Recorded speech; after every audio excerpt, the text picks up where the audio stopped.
Hi everyone, how's it going? It's Sunday, and so there's just a few days left to make a video entry for my 400 subs contest.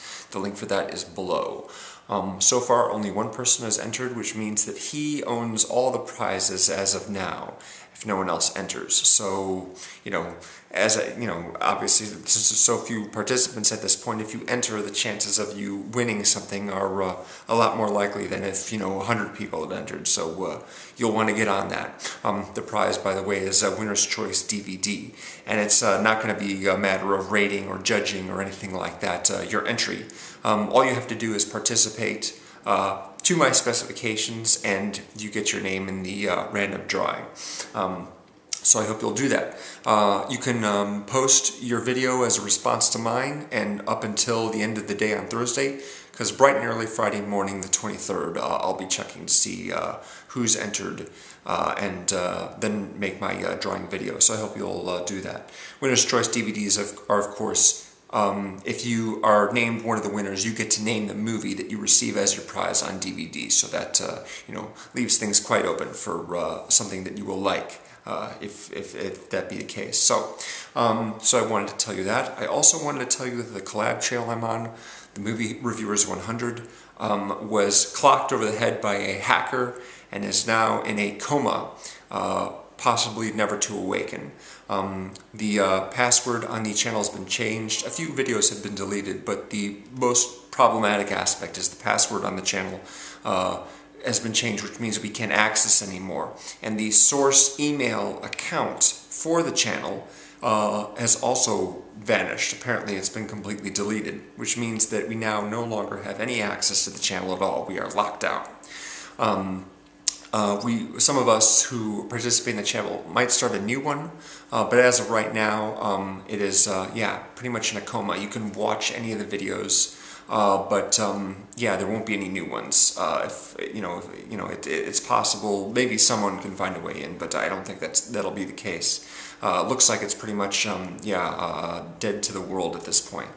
There's a lot of videos on there that I've done. I just joined last spring, and it's been lots of fun. I've been, posting more or less one review a week, which is great.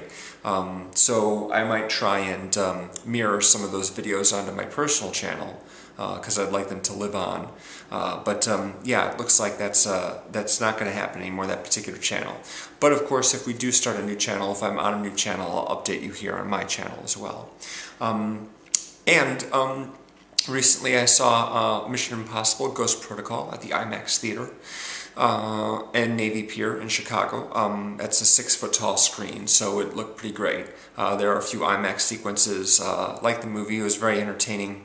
Not sure I like it as much as Mission Impossible 3, which I think is the best of the series, although I have some issues with that.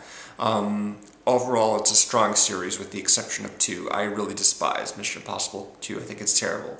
But 4 is lots of fun. I wanted to talk a little bit about the Dark Knight Rises promo that came on before Mission Impossible, which is what they're showing in the IMAX theaters, because like The Dark Knight before it, The Dark Knight Rises is going to have IMAX sequences, and like the previous movie, they had this clip of the film, which is basically more or less the opening scene. A lot of people have complained about the fact that you can't understand what the character of Bane is saying.